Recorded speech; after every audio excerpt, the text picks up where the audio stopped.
చనిపోయిన వాడు, మరణించిన వాడు దయ్యముగా రాడు. రేపొద్దున్నే ఏమంటారు తెలుసా, బైబిల్లోనే దయ్యాలున్నాయి, ఆయనకు బైబిల్ సరిగ్గా తెలియదు అంట.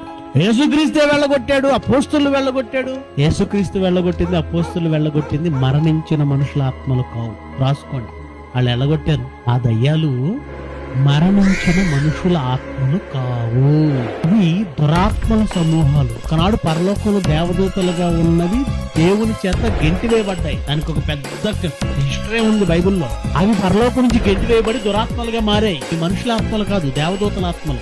ఆ దురాత్మలుగా మారినవి మొదటి శతాబ్దంలో వచ్చాయి. అవి ఇప్పుడు రావు, మొదటి శతాబ్దానికి మాత్రమే పరిమితం. బైబిల్లో మొదటి శతాబ్దంలో దేవుడు సూచక్రియల కోసం చేశాడు. అప్పుడు అంతే, సూచక్రియల కోసం, సూచక క్రియలు, మళ్ళీ చెప్తున్నాను, సూచక క్రియలు వాటి కోసం జరిగించాడు, సూచక్రియల కోసం. అప్పుడు జరిగిన వాటిని చూసి ఇప్పుడు కూడా దయ్యాలు వచ్చేస్తాయని అనుకోకండి, రావండి. మరణించిన వాడు అసలు దయ్యమే కాడు, నేరుగా ఎక్కడికో వెళ్ళాలో అక్కడికి వెళ్ళిపోతాడు.